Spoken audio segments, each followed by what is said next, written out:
Bom sábado. Vamos lá, título da lição, verso. Ansioso para perdoar. Ok. Com a voz do agradecimento, hoje oferecerei sacrifício. O que votei pagarei. Ao Senhor pertence a salvação.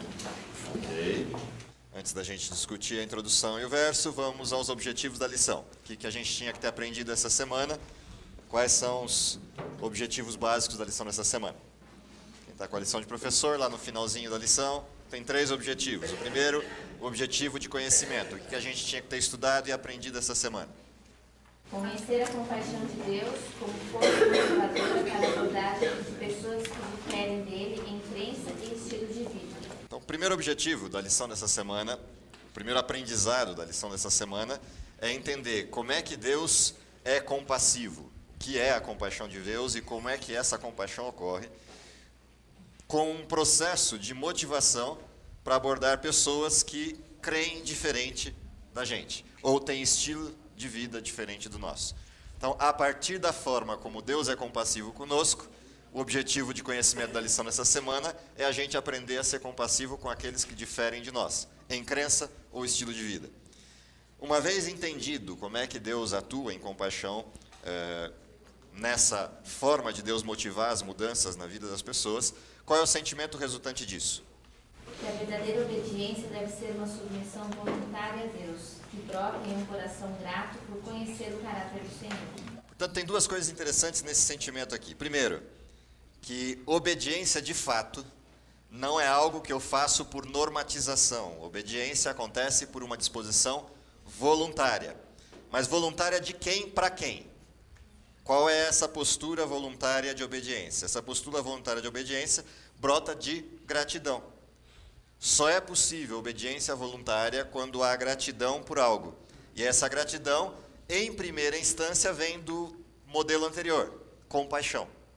Então, essas 2 coisas atuam juntas no fenômeno Deus, no seu relacionamento conosco. Deus nos ama antes que nós o reconheçamos. Deus não nos ama depois de nós reconhecermos. Ou seja, Deus morre por nós quando nós somos ainda pecadores, separados e distantes dele. Por sermos separados e distantes dele, ele faz o primeiro ato. Ele nos ama. E porque nos ama, nosso coração agradecido retorna em obediência. Essa é a ordem correta das coisas, é o formato correto das coisas, e a partir dessa gratidão é que eu de fato conheço o caráter de Deus, como ele é e o que ele é. Qual é a prática quando eu sinto isso? Quando eu entendo isso? Quando eu passo por esse processo? Desejar cultivar, graças ao desejo de Deus de salvar a todos, uma atitude calorosa e amorosa para com os que precisam de sua ajuda. Okay. Então, a prática óbvia resultante disso é, se eu entendo Deus assim, se eu percebo que Deus me amou primeiro quando eu não era digno de amar, de ser amado, se eu entendo e sinto isso como uma forma de entender a maneira como Deus se relaciona comigo e retorno em obediência para Deus, o primeiro grande paradigma de obediência depois de amar a Deus sobre todas as coisas, qual é? Amar ao próximo como a mim mesmo. E aí a pergunta crucial é, quem é o meu próximo? A lição dessa semana trata disso. A lição dessa semana inteira é a resposta de quem é o meu próximo. E a partir do entendimento de quem é o meu próximo, na figura metafórica da história de Jonas, para nós, a gente entenderia então o objetivo maior da lição, que é o objetivo prático de a gente demonstrar para os outros a mesma compaixão que Deus demonstrou para conosco, no mesmo formato, na mesma dimensão. Então vamos lá, historinha de Jonas. A historinha de Jonas é uma historinha que quase ninguém conhece. Afinal de contas, nunca ninguém cantou essa historinha, nunca ninguém ouviu falar do homem na boca do peixe ou no homem na barriga da baleia e todas as histórias que se contavam no imaginário infantil sobre essa história. Não vou entrar no mérito da história, nas discussões da história. Afinal de contas, a gente discutia isso ontem à noite lá na classe do Nada a Ver. O que é mais difícil de acreditar? Que um sujeito passou 3 dias e 3 noites no ventre de uma baleia, ou que um sujeito saiu do túmulo em estado de putrefação, depois de 4 dias enterrado, já embalsamado, e ressuscitou. Milagre não se explica, milagre se aceita. porque se fosse para explicar, não era milagre. Okay? Então, discutir isso é discutir algo que não passa pelo formato da discussão. O interessante da história não é isso. O interessante da história não é saber que Jonas passou no ventre da baleia 3 dias e 3 noites, é saber por que ele passou lá. O que aconteceu para ele passar lá? Qual é a razão de ele entrar lá? Qual é o formato de ele entrar na boca de um peixe? E que peixe era, não me importa. De que jeito foi, não me importa. Se o peixe vomitou ou espirrou, não me importa. O que me importa é o seguinte: por que Jonas teve que passar 3 dias e 3 noites lá? Essa é a questão, essa é a estrutura do que a gente tem que entender dessa história. Diga. Também é difícil acreditar uma cidade inteira se arrepender. Sim, é tão milagre quanto. É tão milagre quanto. Principalmente se você conhecer um pouquinho da história dos assírios e dos ninivitas. Aí fica mais difícil ainda de entender como é que uma cidade dessa entra num percurso. Vamos entender Jonas, depois a gente entende a cidade. E aí a gente vai entender a dimensão do que é a resposta de quem é o meu próximo. Quem é Jonas? Bom, Jonas é um profeta. De que lugar? De onde vem Jonas? Ninguém leu a historinha de Jonas? De onde vem Jonas? De onde vem Jonas? Oi? Ele é do povo de Israel. Mas é profeta de onde? Israel ou de Judá? Jonas vem lá do reino do norte ou do reino do sul?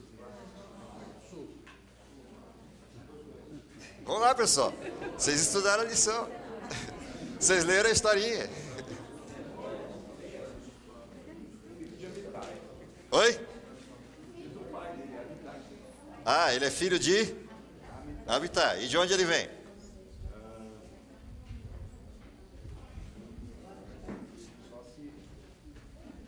Lição de casa, hein? Lição de casa. Todo mundo vai ter que estudar de onde Jonas veio. Aí vocês leem a história de novo. Não vou dizer. Vocês leem a história de novo. O que acontece com Jonas? Jonas vem de Tarsis? Não. Ele foge para Tarsis. Ele não vem de Tarsis. Tá? Por isso que eu estou perguntando de onde Jonas é e para onde ele vai. Ok? De onde Jonas é? E para onde ele vai? Jonas tem uma história, Jonas tem um percurso, Jonas tem uma fuga. Depois vocês vão estudar para ver de onde Jonas vem. Assim vocês aprendem a estudar a lição. O que acontece na história de Jonas é que ele recebe um chamado. E esse chamado que ele recebe é para sair de onde ele está, para atravessar o mundo. E atravessar o mundo e chegar numa cidade, depois do rio Tigre, que é a cidade de Nínive. Nínive é uma cidade pequenininha. Caminho de 6 dias. Uma cidade de alguma coisa aí em torno de 120, 130 ou 140 mil habitantes. Então Nínive é uma hortolândia da vida. Que para atravessar de um lado ao outro de Nínive, 6 dias de caminho. Ok? Entenda essa discussão que está na história.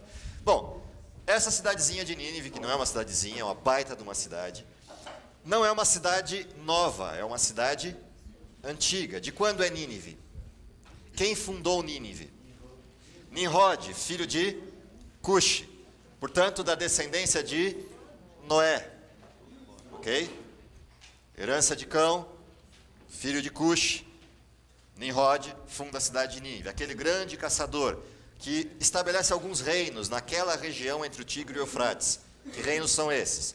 Reino caldeu, reino assírio, reino sumério, reino acadiano, todas essas estruturas de povos que circundam a Babilônia, desde o norte do Tigre até aqui no sul, quase chegando no Golfo Pérsico. Essa região aqui é a região dominada pelo tal de Nimrod e seus descendentes. Essa é a história que está aqui. Portanto, não é uma cidade qualquer. Nínive não é uma cidade à toa. Nínive é uma cidade intimamente ligada com a história do dilúvio. Intimamente ligada com a história da família de Noé. Intimamente ligada com a história da libertação do povo de Deus, em Noé e sua família representados, de toda aquela destruição em massa que o dilúvio provocou. Nínive é essa cidade. Não é uma cidade qualquer. A despeito de ter toda essa história, Nínive é a cidade do centro da crueldade dessa época. Se há um povo cruel, e se há um povo guerreiro e cruel, e um povo que faz toda sorte de maldade, esse povo está ali, nessa região. Se você estudar um pouquinho da história síria, estudar um pouquinho da forma como eles agiam e ver os castigos que eles impunham aos prisioneiros, são coisas grotescas de você olhar. Essa é Nínive. Se você olhar a história dos deuses ninivitas, estudar a história dos templos ninivitas, do templo principal de Nínive, e estudar um pouquinho da história da maneira como esse povo seguia os seus deuses, você vai entender um pouquinho daquilo que está na discussão inicial de Jonas. É para lá que eu vou?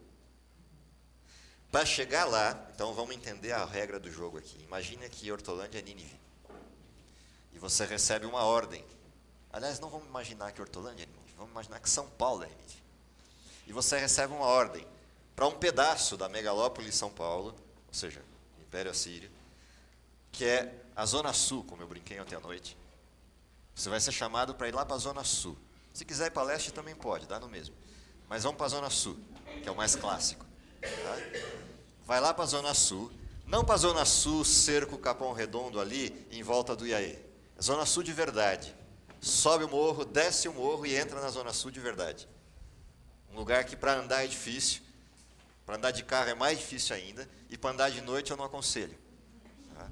Vai para lá, recebe a ordem para ir lá naquele bairro, naquelas condições, e você vai ter uma ordem para dar para aquele povo. Vocês têm 40 dias para mudar os seus hábitos, abandonar o tráfico, abandonar o roubo, abandonar a prostituição, e parar de fazer toda sorte de coisas que vocês têm feito, todas as besteiras que vocês têm feito, porque daqui 40 dias vocês vão ser destruídos. Deus vai destruir todos vocês, e você vai andar pelas ruas todas daquela região, dizendo isso. Essa é a ordem para Jonas. Não é o seu povo, não é a sua comunidade, não é nenhum lugar que te conheça, é lá que você vai. Sem eira e nem beira, sem ser conhecido por ninguém, você vai entrar lá e dizer isso para aquele povo. Que daqui 40 dias eles vão morrer, vão ser destruídos por causa dos pecados deles, a menos que eles se arrependam e mudem os seus hábitos. Essa é a ordem para Jonas. O profeta Jonas tem essa ordenação. Maravilha. O que Jonas faz? O legal é que ele não foge, ele discute o processo. Ele não fugiu, ele discutiu o processo. Qual é a discussão de Jonas? A incapacidade de pregar, ou o medo de pregar, essa é a incapacidade de Jonas. Jonas estava com medo de ir lá e pregar? Curiosamente não é esse o problema de Jonas. Jonas tinha alguma dúvida da missão? Também não. O problema de Jonas não é esse. O problema de Jonas é um só. A mensagem e o produto. A mensagem, o produto e as pessoas para quem ele tem que pregar. Primeiro problema de Jonas. Jonas odeia gentios. Esse é o primeiro problema de Jonas. Primeiro e clássico problema de Jonas. Ele odeia os gentios. O que era natural para quem vivia entre o povo de Israel naqueles tempos, naqueles dias. Por uma série de razões, ele teria motivos para odiar. Todas as estruturas de guerra que aquele povo teve com Israel eram suficientes para ele não ter nenhum tipo de amor por aquele povo. Imagina você assistir pessoas da sua convivência sendo empaladas vivos. Não sei se você entende o que significa isso. Empalar é pegar o sujeito. Já viram espeto de frango inteiro naquelas televisões de cachorro na padaria? Como é que você espeta o frango? Você atravessa ele de trás para frente. Ou seja, se tivesse o frango inteiro de fato, com a boca e tudo, você atravessaria tudo e sairia o espeto pelo bico. Tá? Pensa fazer isso com uma pessoa viva, com uma estrutura de estaca, e deixar a pessoa pendurada nessas condições exposta em público. Essa era a crucifixão dos assírios. Pra você ter uma ideia da brincadeira que era mexer com o povo assírio. Tá? Isso só para pensar em um pouquinho do que eles faziam com as pessoas. Empalar vivo era troco para os assírios. Punha um anzol no nariz, saía arrastando pela rua, mas isso era fichinha.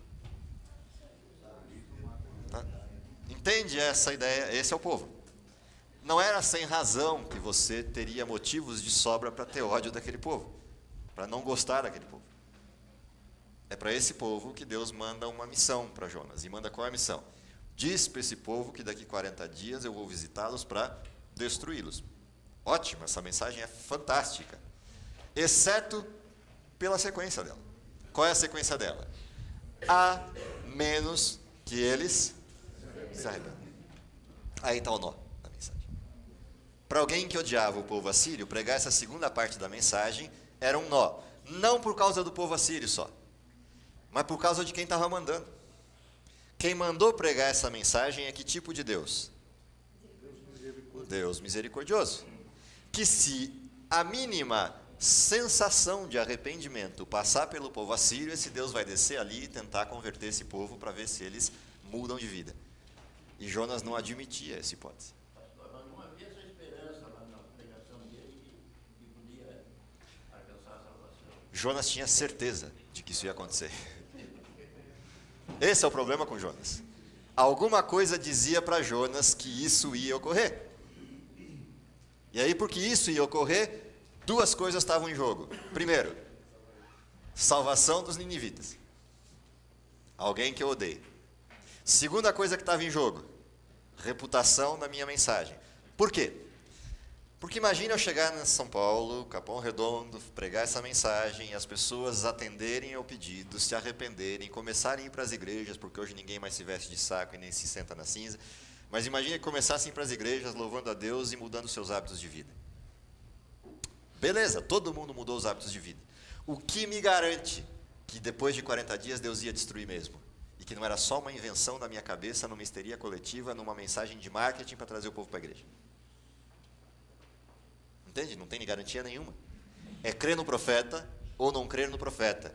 Porque Deus não ia dar nenhuma demonstração da destruição, a não ser a própria destruição. Uma coisa é você pregar com 10 pragas embutidas no pacote. Essa é uma coisa. Cai a primeira, cai a segunda e ninguém tem dúvida do que você está falando. Outra coisa é você ir sozinho, com a sua cara e coragem, e dizer, daqui 40 dias, Nínive será destruída. Até pregar está fácil. O risco está em se a cidade não for destruída. E a discussão que vai começar depois. Será que era verdade? Será que ele nos enganou e pregou uma peça vindo lá da região do povo de Israel, simplesmente para fazer de conta e ensinar a gente num outro caminho, mas na realidade Deus não ia destruir mesmo a cidade? E todas essas coisas começam a ser racionalizadas na cabeça de Jonas. E isso leva Jonas para um aspecto perigoso da missão, que é reputação versus ser. O ser profeta e o parecer profeta começam a entrar em xeque com Jonas. O que Jonas faz? Vamos ver se Deus me esquece. E aí ele arruma um jeito de que Deus mude de ideia ou que Deus esqueça dele. Aí começa a fuga de Jonas. A fuga de Jonas tem uma historinha interessante no percurso, que é: Jonas se mete naquele navio, Deus vai atrás de Jonas. E vai atrás de que jeito? Primeira praga na vida de Jonas, cai uma tempestade. Cai a tempestade, o que começa a aparecer na história? Todos os sujeitos que estão no barco percebem que aquilo lá é algo diferente do que eles estão acostumados a ver. Tem alguma coisa errada com essa tempestade, porque, primeiro, ela está fora de lugar, fora de época e fora de intensidade. É desmedido o processo. Qual é a conclusão que eles chegam? Os deuses se enfureceram conosco.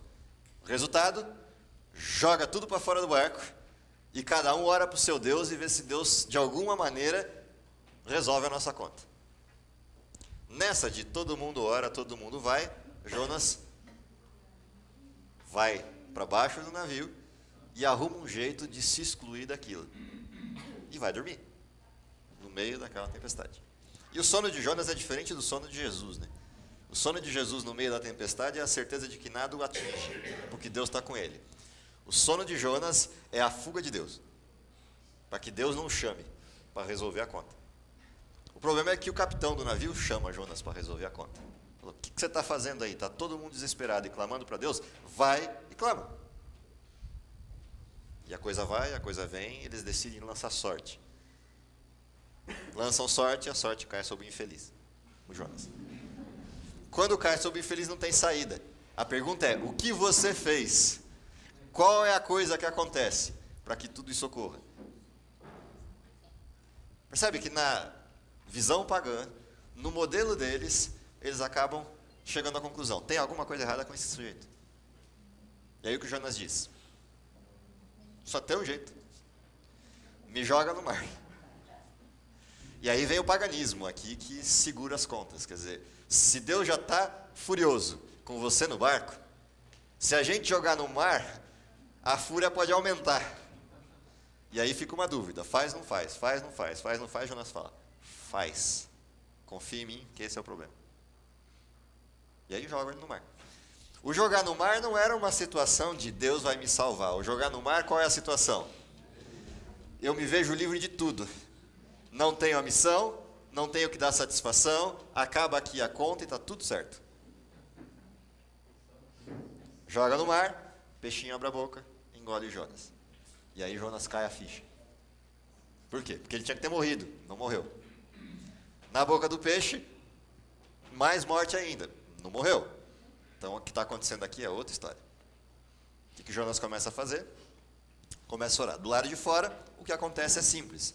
Jonas na boca do peixe, tempestade acaba. Tempestade acaba, aqueles sujeitos que viram Jonas e entenderam o processo, louvam a Deus. Primeira conversão, primeira pregação. Feita a primeira conversão de Jonas. Jonas vai passar 3 dias e 3 noites lá, e aí orando a Deus, e pedindo a Deus, e orando a Deus, e pedindo a Deus, e Deus leva Jonas para onde ele tinha que ir. Atravessa o percurso e vai jogar ele na praia, apontando para Nínive. Fala, é para lá que você tem que ir, não é para cá. E Jonas faz isso. Diga. Sim. Ele foi forçado por quê? Sim, ele foi forçado por quê? Quem ele era? Profeta. Por que era profeta? Ele foi escolhido para a missão e aceitou a missão. E agora está roendo a corda na missão. Então o que Deus está fazendo? Na sua infinita misericórdia, dando uma segunda, uma terceira, uma quarta, uma quinta chance para Jonas. Só isso. O livre-arbítrio de Jonas estava presente sempre. Ele podia ter saído da boca do peixe, descido na praia e feito o quê? Não vou. Mas o que ele faz quando ele sai vivo da boca do peixe? Ele fala, entendi o recado, estou indo. E vai para Nínive. Sim. O que Deus está fazendo é simplesmente cutucando, para ver se o sujeito acorda para a vida e percebe onde ele está se metendo. Não dá para fugir de Deus. Você quer fugir de Deus? Então encara Deus e diz, não vou, ponto. E eu respeito. Agora, não age como criança e foge, porque aí eu vou atrás de você. Até você entender que eu quero. Sim e não. Tem uma coisa interessante nessa ida de Jonas que é legal de olhar. Fala, Romi. Interessante, só voltando um pouquinho, a hora que ele recebeu a mensagem, ele passou a julgar a mensagem. Esse foi um detalhe importante. Sim, porque ele vai analisar o fato. assim, peraí, esse povo não merece, eu não vou lá. Sim. Ele começou a ser juiz no lugar de Deus. Né? E esse direcionamento de Deus aí, era inclusive para convencê-lo de que não era ele que tinha que julgar. Deus é Deus e fim de escala. Ou seja, entenda isso. Você é missionário, eu sou Deus. Então, separe as coisas. Diga. Jonas, ele foi pregar numa cidade de 120 mil pessoas, aproximadamente, ou mais um pouco. E interessante que um homem sozinho, numa cidade desse tamanho, sem televisão, como tem hoje, sem rádio, ele pregou a mensagem. Então, eu acredito que nós temos que fazer nossa parte, porque aquela intervenção de mudar o povo foi Deus, não por causa da pregação. Não tem nada a ver com Jonas. E aí, se você ler o texto de profecia, mais claro ainda isso. O que acontece quando Jonas vai? A ida de Jonas para a cidade é uma aceitação completa da missão de Deus. Quando Jonas foi para a cidade, ele foi de coração e alma, ele não foi de má vontade. Ele estava de má vontade até sair da boca do peixe. Saiu da boca do peixe e dá um estalinho. Jonas volta a ser profeta. Por que dá um estalinho e Jonas volta a ser profeta? Porque ele entendeu o tamanho do milagre que tirou ele da água revolta para uma praia tranquila. Ele entendeu o recado. Deus está comigo, Deus está na missão. E Jonas vai. E vai com tal impacto na missão que o que acontece? Isso chacoalha a cidade. O que diz Ellen White sobre o mesmo texto? Enquanto Jonas pregava, o que Deus fez? Numa ação redobrada, o Espírito Santo atuou no coração de todo ninivita, para compungir os ninivitas da amplitude da mensagem, da profundidade do chamado e da misericórdia embutida na mensagem. Resultado, todos os que ouviram Jonas falando, iam transicionando do pecado para a humilhação. E da humilhação para um clamor. Deus, aceita a gente. A notícia chega aonde? No palácio. Chega no palácio, a notícia chega no palácio. E o que o rei diz? Por acaso eu vou permitir que o meu povo todo morra e eu ser o culpado disso? Em tese, é isso que o rei está dizendo. Ou seja, eu vou agir diferente do que aquilo que a mensagem está movendo o meu povo. Percebe que o rei podia ter agido diferente, podia ter simplesmente mandado a guarda ir lá prender o sujeito e calar a boca do sujeito, ou matar o sujeito, para mostrar, eu sou maior que o sujeito. Então, o que o rei faz? Alguma coisa bate no coração do rei, dizendo, isso que você está ouvindo, que os outros estão dizendo, é verdade. Não é Jonas. Já é mensagem de segunda mão. É um convertido falando para o rei. E o rei simplesmente faz o quê? Desce do trono, se veste de saco, se senta sobre as cinzas e começa a clamar junto com o povo. E o povo segue o rei. Quando segue o rei, 40º dia, o que acontece? Não vai acontecer nada. O povo se arrependeu, o povo mudou, e o povo agora louva a Deus. Não fomos destruídos. O que acontece com o profeta? Encerrou a sua missão. O objetivo da missão qual era? Converte o povo, muda os hábitos do povo. O povo se converteu, o povo mudou seus hábitos. O que o profeta faz? Volta feliz para casa. Bom, Jonas não volta feliz para casa. Cai todo o processo na mente de Jonas outra vez, e o que ele começa a fazer? Toda aquela história começa a vir à tona. Não falei? Eu não disse que eu ia falar, esse povo ia se arrepender, e Deus é misericordioso, não ia destruir a cidade? Tá aí, aconteceu. Eu falei que ocorreu, ocorreu. Afinal de contas, sou profeta. Eu disse que isso ia acontecer, aconteceu. E aí ele volta com esse miserê, né? De xingamentos e de remoendo internamente o processo que aconteceu. Vai para a beira da cidade, o que acontece? Deus vai atrás de Jonas outra vez. E vai atrás de Jonas e bota Jonas numa condição de salvação. Ele tem um problema, ele tem um sol na muleira, ele tem uma dificuldade acontecendo, e Deus vai lá e resolve a conta. Bota uma plantinha, cobre Jonas, resolve a conta, e Jonas está lá, salvo por Deus. Amanhece o dia seguinte, o que aconteceu? Bichou. E aí o que Jonas faz? Começa a praguejar. Quando ele começa a praguejar, Deus vem para ensinar uma lição para Jonas. Espera lá. O que você está praguejando? Por uma planta que você não plantou, por um processo que você não fez nascer, por alguém que você não cuidou, não regou, não fez nada. E você está praguejando em favor de uma planta. E está reclamando comigo que eu salvei pessoas. E não foi uma, foram 120 mil. E não foi de um lugar qualquer, mas do pior lugar do mundo. E não foi de um tempo qualquer. São pessoas que já vivem aí há algum tempo, quase 2000 anos. É nesse contexto que surge Deus. Toda essa história, na realidade, está ali só por uma questão. A gente olhar essa trajetória de Jonas e entender que semelhanças há dessa trajetória conosco hoje.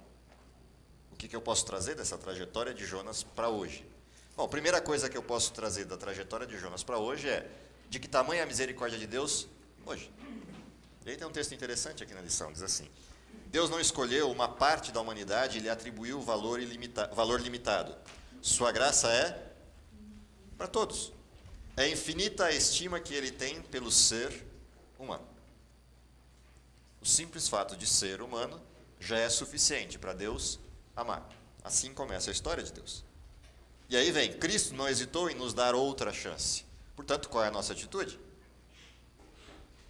A mesma. dar outra, e outra, e outra. A advertência é correta, mas a expectativa da conversão também. Você adverte e espera. Se converter bem, se não converter, Deus vai se entender com o sujeito. Deus vai se entender com aquilo que está acontecendo. E aí o texto continua: tendo Cristo nos dado tal exemplo de compreensivo amor, deveríamos nós, que professamos seu nome, alimentar espírito exclusivista. Essa é a primeira questão que está na história de Jonas. Na mesma carona desse texto vem um outro assim: a vida de Cristo estabeleceu uma religião em que não há diferenças.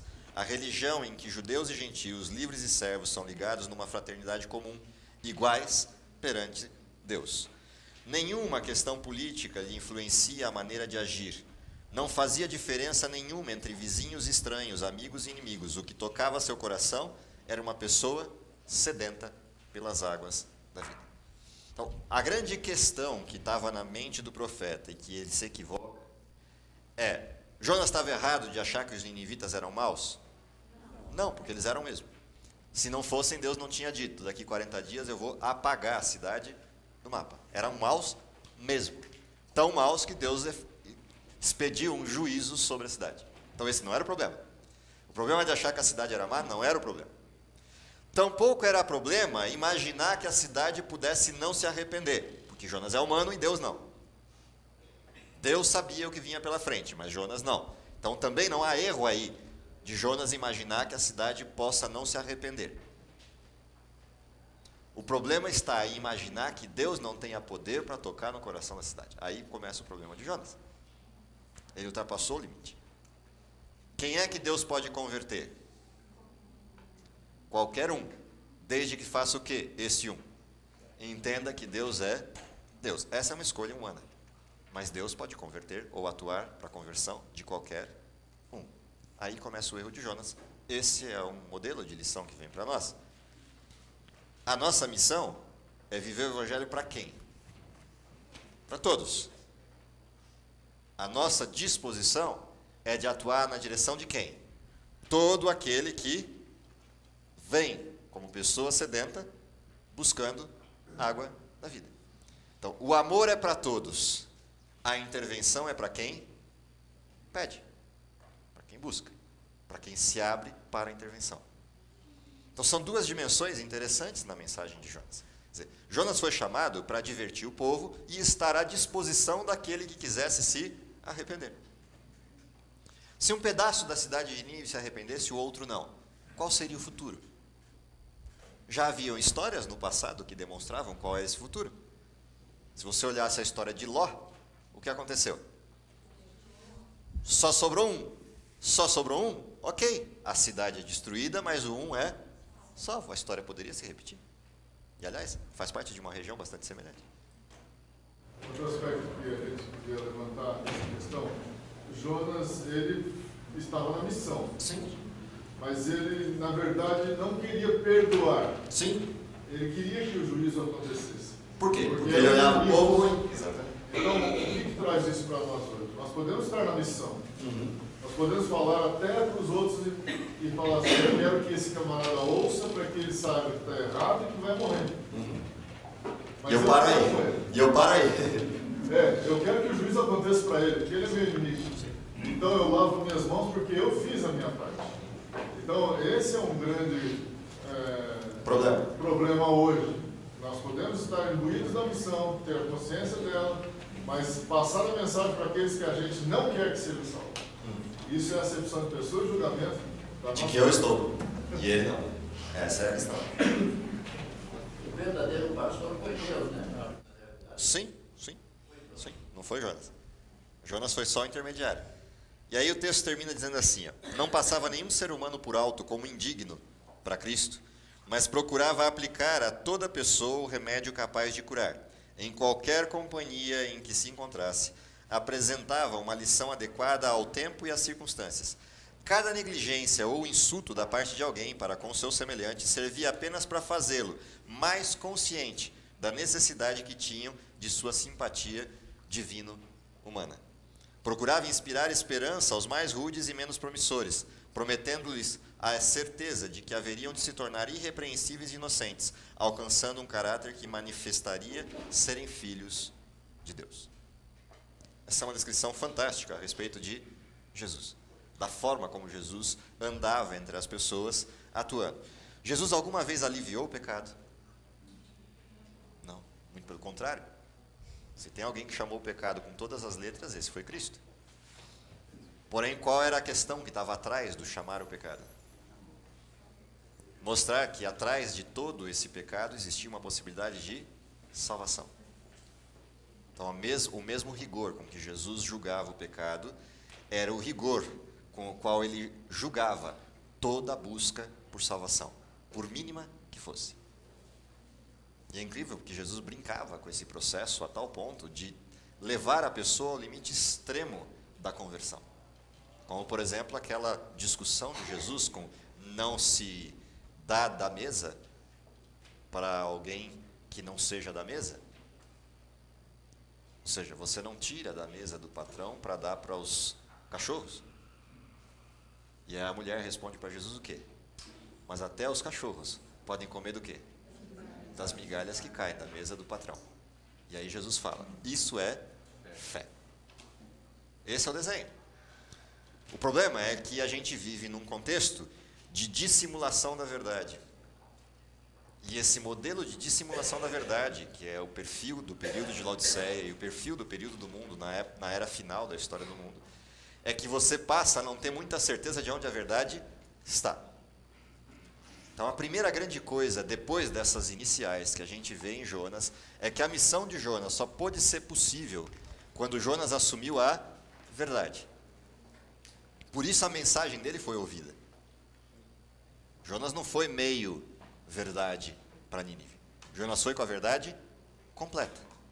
Quando ele assumiu a verdade, seu ministério criou eco. E porque criou eco, Deus atuou e as pessoas se converteram. Se Jonas vai com meia verdade, o que acontece? A sua mensagem não tem força, sua mensagem não tem sentido. Então, esse é um outro problema que a gente tem para enfrentar no mundo atual, na discussão da pregação e na discussão da vivência do Evangelho. E aí vem um outro texto interessante na discussão seguinte da lição, e com esse eu vou chegando para o final. Sei que os seres humanos sofrem porque se desviam do caminho que Deus escolheu para que eles andassem. Caminham nas brasas do fogo que eles acendem para si mesmos, e os seguros resultados são aflição, desassossego, tristeza, que poderiam ser evitados caso tivessem submetido sua vontade a Deus e lhe tivessem permitido controlar seus caminhos. Deus vê que é necessário obstar nossa vontade e nosso caminho, levando assim nossa vontade humana à sujeição. Qualquer que seja o caminho que Deus escolher para nós, ou ordenar para os nossos pés, esse é o único caminho seguro. Essa é uma história interessante atrás de Jonas. A missão de Jonas era fácil? Não. Era arriscada? Totalmente. Mas é o caminho que Deus escolheu. Então o problema é, Deus escolheu? Vai o caminho, segue o caminho, executa a missão. Qual era o objetivo da missão? Qual era o objetivo final da missão de Jonas? O objetivo total da missão de Jonas era conversão do povo, transformação do povo. Então, essa era a questão que estava atrás da história de Jonas. O último texto que eu queria deixar na lição é esse aqui. Enquanto a natureza dessa comissão, com todas as suas dificuldades e aparentes impossibilidades, se tornava clara diante de Jonas, ele começa a questionar a sabedoria do chamado. Enquanto questionava, se esqueceu de que Deus, o Deus ao qual ele servia, era onisciente e onipotente, e começou a duvidar se deveria continuar comprometido a levar avante a comissão. Enquanto hesitava e mesmo duvidava, Satanás subjugou a Jonas com desencorajamento. Tomado de grande favor, fugiu da presença do Senhor, dirigindo-se para Tarsis. Desceu à cidade de Jope, onde encontrou um navio que se destinava àquele porto. Depois de pagar a passagem, embarcou para Tarsis. O que acontece com Jonas?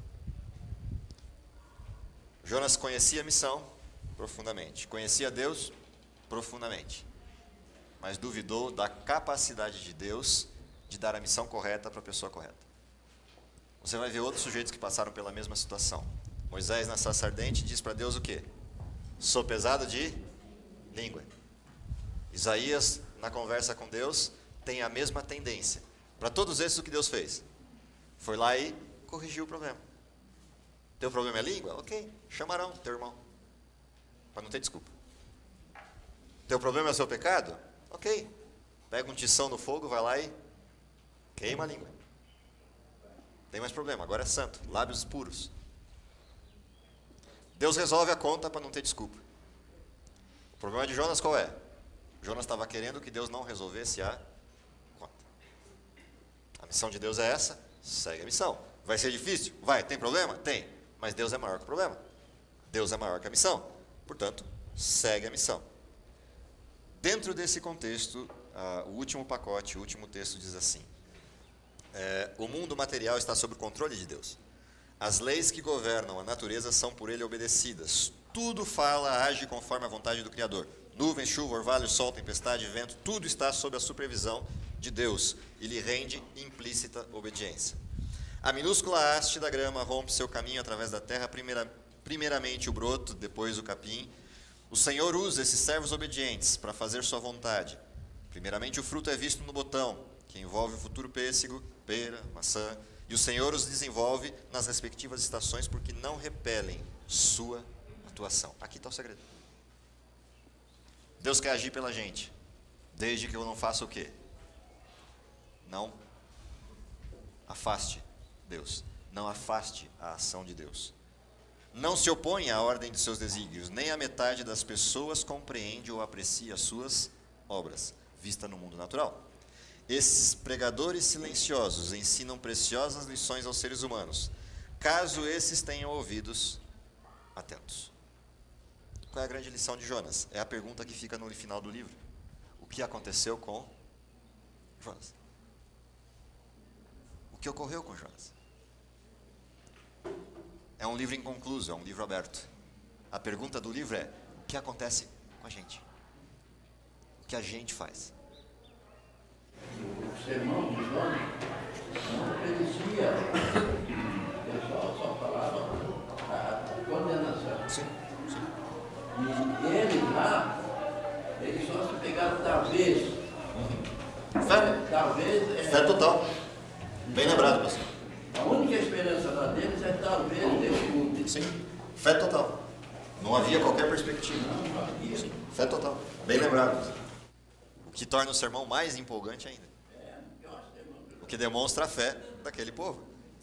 Isso só seria motivo para Jonas sair cantando. Para Jonas sair louvando e bendizendo o nome de Deus, que Deus transformou o coração de Nínive, e ele não fez. Por que não fez? Porque ele não prestou atenção nas mínimas coisas que Deus faz. A pergunta que fica no final do capítulo é: o que aconteceu com Jonas? Depois de tudo isso ele se converteu? Será que depois de tudo isso ele mudou? Ou será que o povo se salvou e Jonas não? Essa é a pergunta que vem para a gente. A gente tem a mensagem, a gente prega a mensagem, a gente vive a mensagem, mas a grande pergunta que sobra no final é: ok, o mundo se salvou pela nossa mensagem, e nós? O mundo se converteu pela nossa mensagem, e a gente? Que Deus nos inspire, nos ilumine, para a gente entender isso.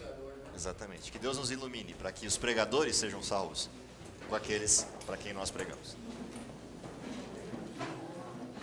Querido Pai que está nos céus, muito obrigado, em primeiro lugar, pela oportunidade que temos de sermos Teus representantes, como pessoas que vivem o Teu Evangelho, demonstrando que o amor ainda está presente no mundo, que a Tua mensagem de esperança ainda reside entre nós. Dá, Senhor, que essa mensagem seja mais do que uma retórica, mas a vivência clara de todos nós, para que as pessoas de fato percebam que ainda Cristo está presente no mundo através daqueles que o amam e o servem. Dá, Senhor, que a história de Jonas não se repita no nosso coração, mas seja um exemplo claro daquilo que nós não devemos fazer enquanto modelo de pregação, mas acima de tudo uma referência para que isso seja um chamado para que nós, além da pregação, sejamos salvos nós mesmos pela mesma mensagem. Perdoa os nossos pecados, salva-nos para o Teu reino, é o que pedimos por Jesus. Amém.